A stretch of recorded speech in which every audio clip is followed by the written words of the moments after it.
Apex a bit soon. Stay up. That's it. Out we go. In. Apex as well. Oh, we missed the apex there. Let's go out. Right out the concrete. Latch out in fourth gear. Third gear. Fourth down. Nearly to 5 down.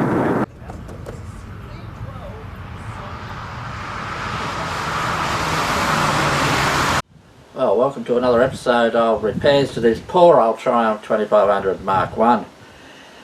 Now, in the last episode I put the crank and the pistons and what have you in. Now it's time to put the front engine plate on. So let's get on with that. Well, it's time to put this,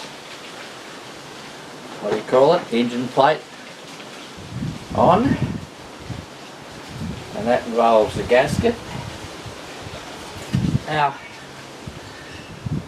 several gaskets come with the kit. One's a bit thicker than the other. Consequently, I've got a few of these laying around, and none of them, the bolt holes line up and the main other holes line up. It's not a very good gasket is what I'm trying to say, but it will do the job, so I will use it. So let's get some silicone on this thing.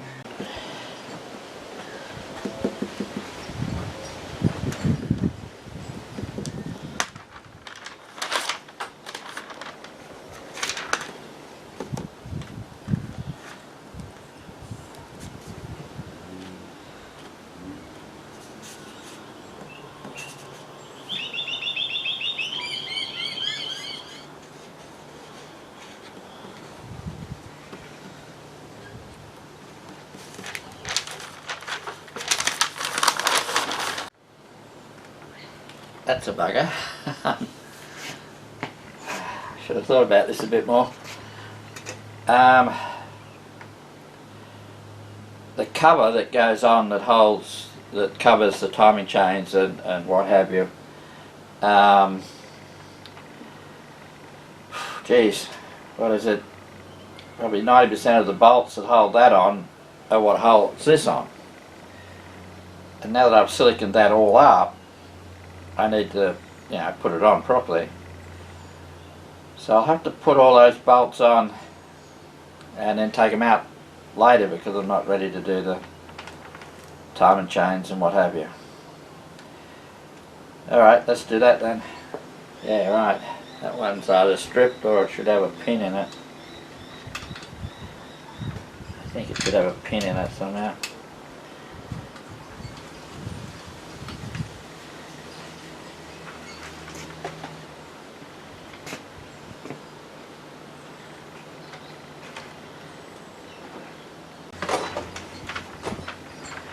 Well, these ice cream containers are diminishing. It's a lot easier to find stuff now because there's less of them, so they must be all going back together. Now this doohickey, half moon shaped thingamajig, holds the camshaft in. Now there's a mark I've put on it, there's a mark on there, and there's also the old stain from where it used to be, so no big dramas on finding which way it goes on.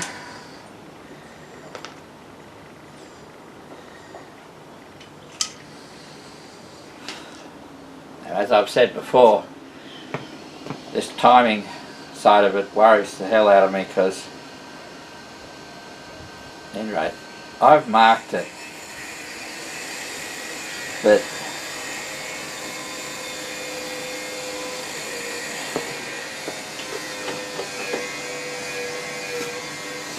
so I've marked it on here on the timing sprocket on which goes where, but okay.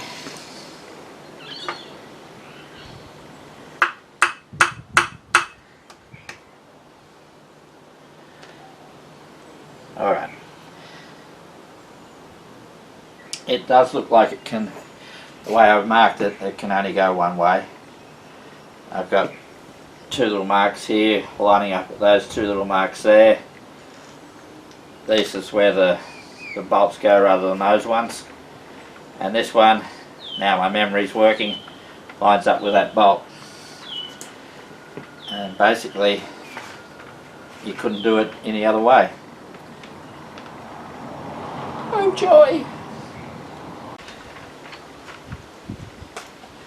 I won't try and show it on the camera because you won't be able to see it. Yeah, the lobes are certainly not facing upwards, so therefore those valves are closed. So with those valves closed, piston at the top, and all those lines, markers lining up, I think we're all right.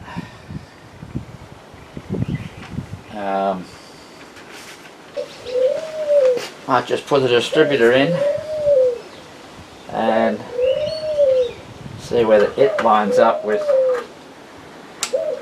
what it's supposed to line up with. And oh joy and happiness, it does. There's a mark on the distributor there with number 1. So I'm gonna say that I'm pretty happy with that, and trust in my luck and go with that. Alright, it's time to put the timing chains on, sprockets and what have you. Now I'm putting the old sprockets back on. Now this was a Dolomite, I wouldn't do this. Dolomites with no red cam, the chain's a lot longer and working a lot harder, where these things I don't think ever have timing chain issues.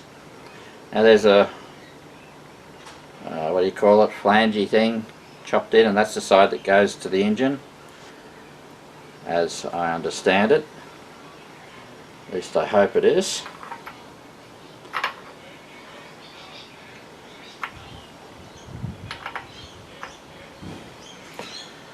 Some goo on there as well.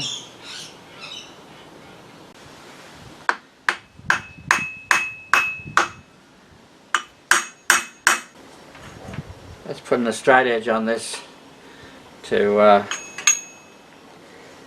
make sure all seams well, and it does.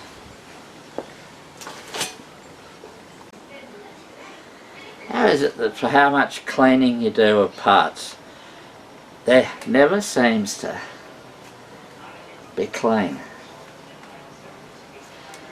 You clean them, you wire brush them, you clean them, you squirt them with goo, and then grubby stuff still keeps coming off. Well, as feared with this thing, I'm not getting these marks to line up absolutely perfectly, but basically this chain is nowhere near as stretched as the old one. The old one had quite a bit of droop in it on the top side here, so there was a bit of back and forth in the slack of the chain. And I remember punching these holes, these marks,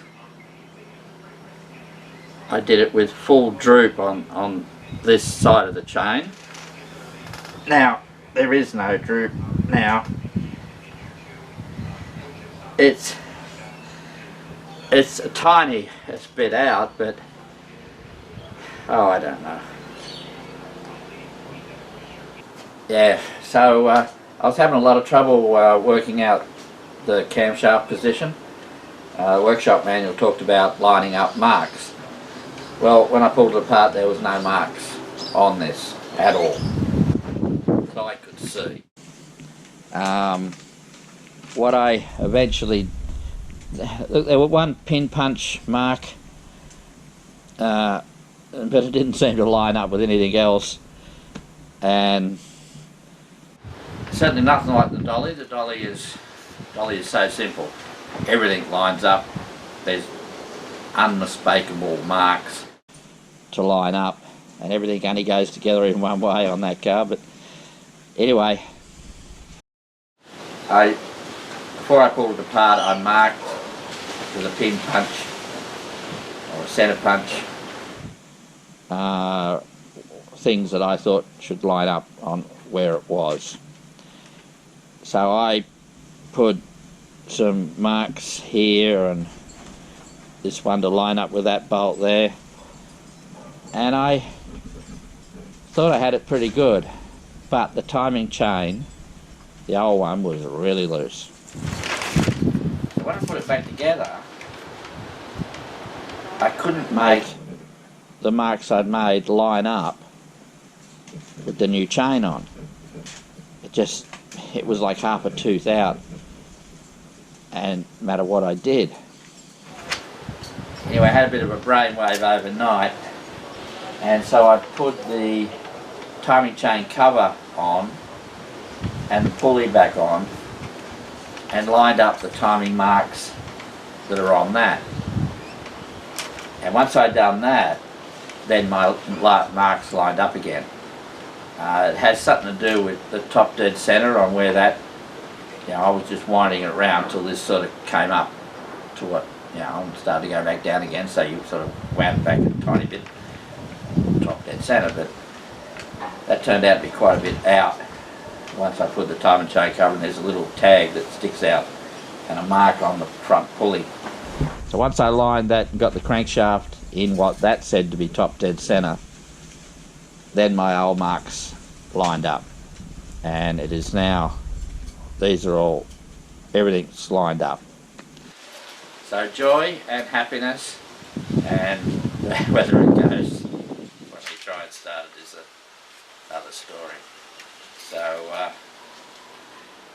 now it's just a matter of putting all this front together, put the cover on and gaskets and sealant and everything that has to be done, and that's hopefully going to be that. So let's get on with it. There's some locking tabs that need to be bent over.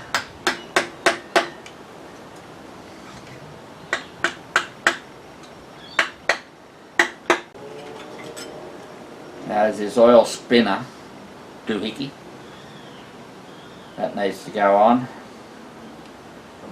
The workshop manual says that the curve of it should be facing the seal. There's not much curve in it, but whatever the curve is, we'll put it on like that. Now the next thing that goes on is this doohickey. It's where the oil seal runs. Now, before I twigged that this was a separate component, I bought one of those speedy sleeve things to repair it because it had quite a groove in it. But then I saw you could buy these, so I just bought that. It's easier. It's got a chamfer on both sides. I don't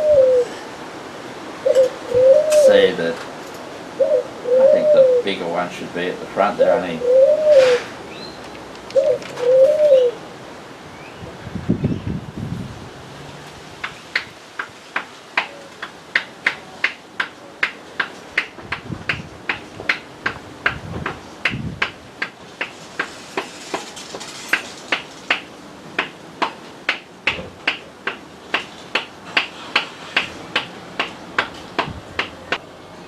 Alright, I'll just put plenty of assembly lube on this chain and sprockets and what have you, so that during the startup process there is enough sort of lubrication going on.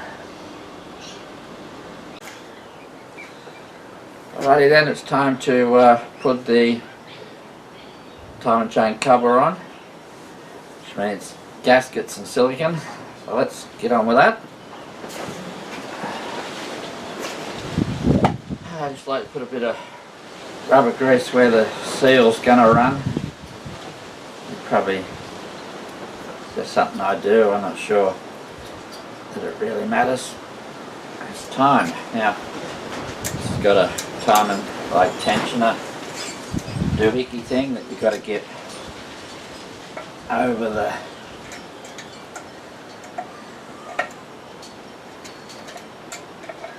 chain.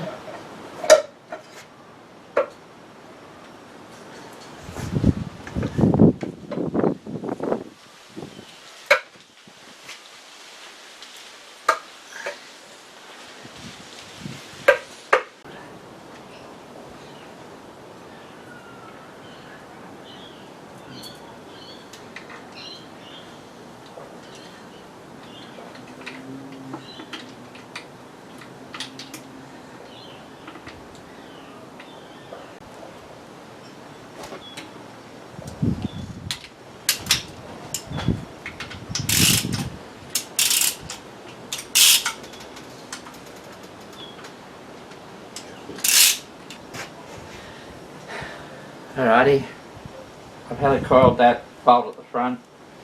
The whole timing chain cover is now on and completed. Haven't put the pulley on at the front yet. It has to have a second pulley on because it's having power steering put in it, and that pulley is designed to have a viscous coupling fan on it, and this car's got electric fans, won't have that.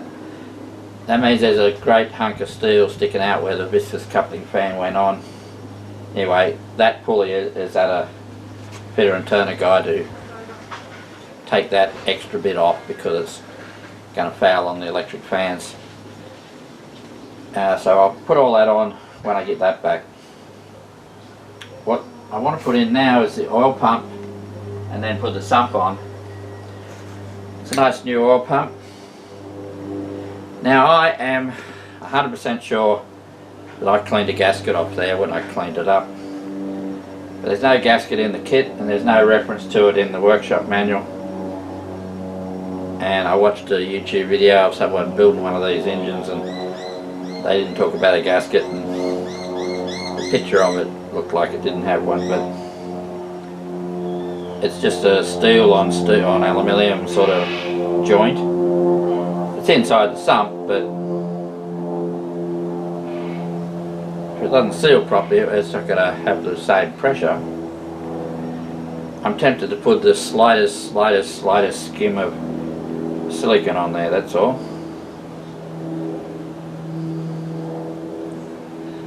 But I'm also concerned about that because I know silicon can be a problem when it comes to the oiling system. So I might think on that a bit.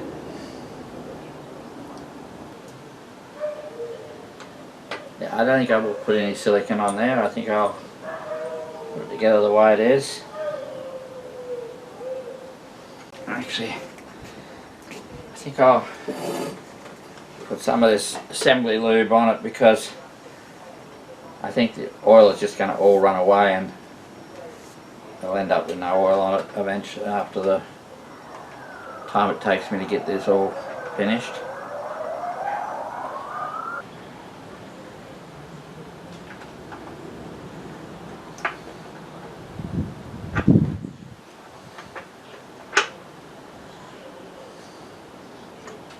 My goodness. Here's a remanufactured part, and that's a metric bolt, metric headed bolt.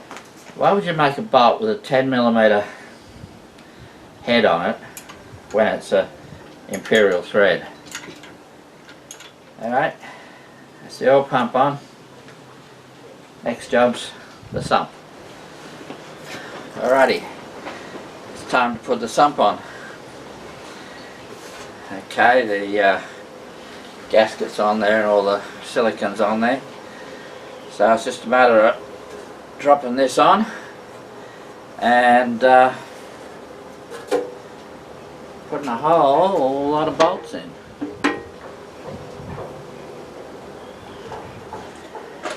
Now these bolts are, as I cleaned them, but they're the ones I took off the car, the sump. Now they've got spring washers on them, but not flat washers. Now I'm going to put a flat washer on there to try and spread that bearing point, if you like.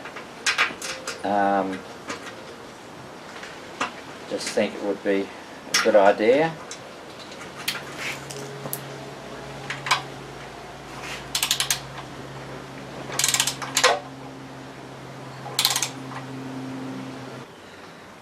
That is the sump on.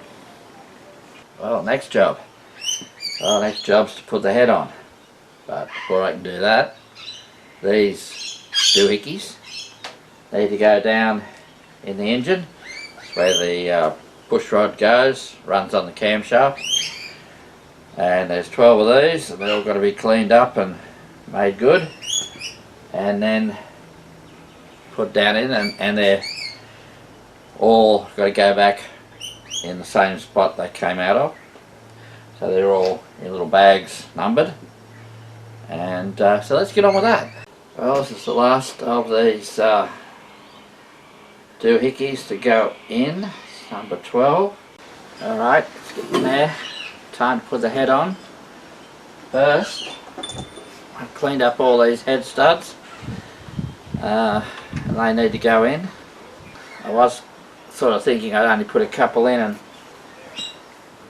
and put the rest in once the head was on, but they don't want to screw in with your fingers, so alrighty, it's time to put the head on. I'll put the head studs in. Now I've had this engine leak oil along here in the past. Now it was probably because it was buggered and pressurizing, but it's not going to hurt to put a little bit of silicone just along this outside edge, which is not really part of the head gasket, it's part of the sort of where the push rods are, so it's not, you know, head gaskety thing. So I just put a little bit of silicone, and I mean a little bit, and then we'll see if I can lift this head on there. Now this head gasket's got top written on it, so that's how I'll put it on.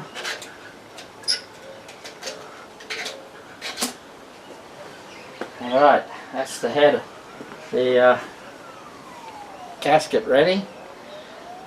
Now it's a matter of whether I've got the strength to lift this great boat anchor on there. Now I've done this when it's in the car and you've got to lean across. So this should be a piece of cake.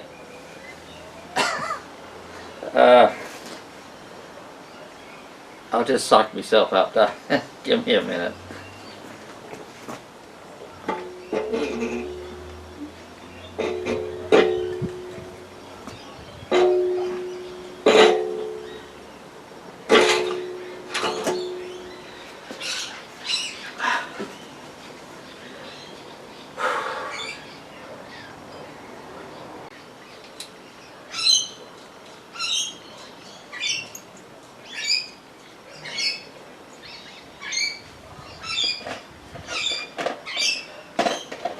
I think it's a safe bet to go 30, and then I'll go look it up, starting in the middle.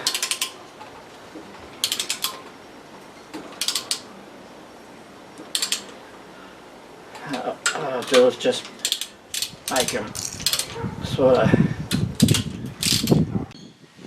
workshop manual says it's 65 to 70. So I think I'll creep up at it again. Go up to 50.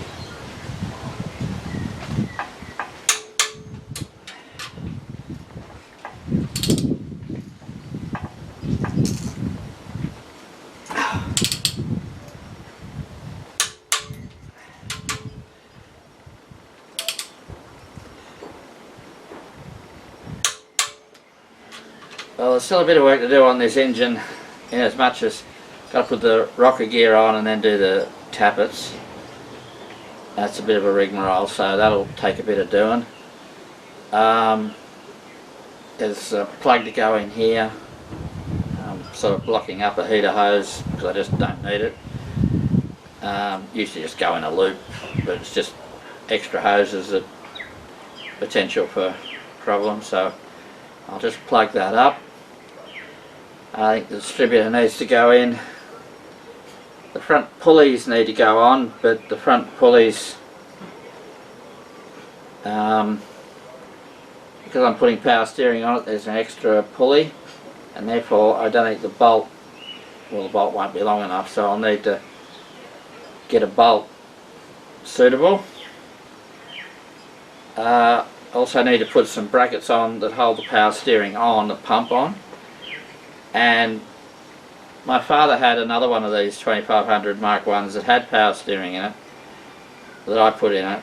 And I seem to remember having to take the grinder to the power steering bracket to make the extractors clear them. So I'll actually fit the extractors to make sure they clear the brackets.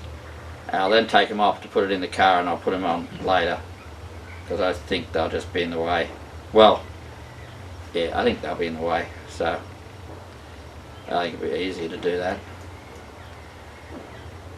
Alright, let's go 65 foot-pounds. Well, we're on the downhill run here with this engine. Not all that much more to do. The major job is to put the rocker gear on. That's the last job I'll be doing. Other than that, there's only a few auxiliary doodads. One of them is this. Now, this is a extra oil feed hose that goes from down here up to the back of the head. Now, this car has had one of these on it ever since we got this engine. It was on it when we got it. But what was on it was like a homemade thing. And it just like had hose clamps on it and what have you. And I was always suspicious that it was part of my oil leak problems. And I didn't trust it. So I bought this one from a well-known English Triumph spare parts supplier. Problem is, this is designed to go in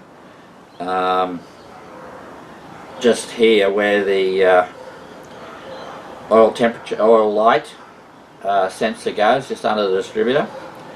But this car's already got a setup on here where it's just got a fitting in there. A hose runs up to what someone once called a Christmas tree. A couple of, I think it's got the oil light sender and the oil pressure gauge, like a T-piece thing. And it's up on the side of the mudguard of the car. So I don't want to change that system. The original one of these things that I had on it comes out more above the oil filter. So that's where I'm going to put it. But because it's designed to have an oil pressure sender in here, I've had to blank that off. So I'm going to put this in. I won't be able to hook it up to the back of the head because it's very close to this towing hook, and it'll be potentially get broken during the lifting process, so I'll leave it disconnected for now, but it will be connected to the engine. On this side of the engine there's the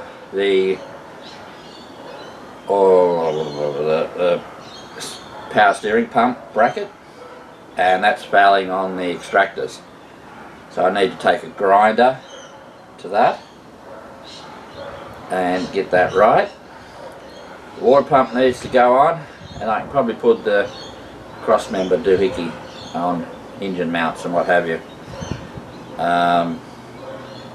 And that will be about that until I do the rocker gear. Because getting power steering, there's a pulley on the front, and I think I talked about the Vistas coupling sort of set up on it, which I haven't got, and that's been machined off. It still could have more machined off to give me clearance on the electric fans, so I'm waiting on that to get machined even more of it off. So that'll be a wait and see. So we're making good progress, so let's get on with it. From with these sorts of fittings that are like an elbowy arrangement, yeah, you wanted to point in a certain way, but then you sort of hemmed in by doing them up tight. So anyway, this hose is too long because it's in a different location to when it was designed for, but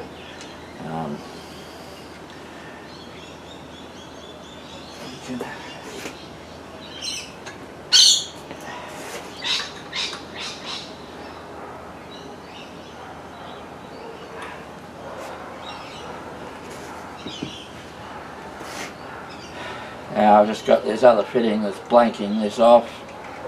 Needs some sealant on it. Alright, that is that in there. Doesn't look too bad. And this will go on up here at the back, but this towing hook presents a problem. So I won't do that till the engine's in the car. Well, I've just discovered something that I don't like at all, and I'm not sure what I'm going to do, so I think this will be time to turn the cameras off and say some choice words and go and sit down and feel sorry for myself. There is something going on. Now I've been turning the engine over, probably not as much as I should have done every time I did something, but I haven't turned it over since I put the head on. Now the rocker gear is not hooked up, so there's no, the valves are all closed, so nothing can hit there. I'm getting a something's hitting something. It does turn over, but it gets to the top dead center point, and it's like something's touching something. It gets very hard to turn, and it does turn, but I have no idea what that could be.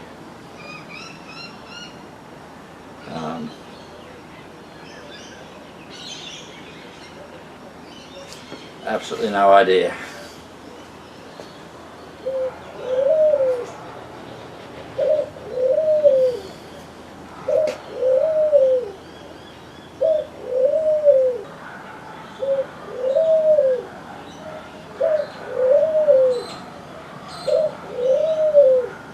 So it's a matter of what to start first. Do you pull the head off? I'd need to get a new head gasket after that if I did that. Same with the sump gasket. Do I pull the sump off? I don't know what it could be hitting in the sump. And it's starting to rain. And I got washing hanging out. I'm going to turn the camera off. I feel sorry for me. Well, that's about it for this episode of repairs to this poor old Triumph 2500 Mark 1. Tune in, same duck time, same duck channel, for more mechanical mayhem on this poor old car. Well, when you'll see me pull the head off the engine, because that was the last thing I did before I noticed the binding up or hitting something or whatever's going on. So I'll start with pulling the head off. So let's wait and see what happens. Bye for now.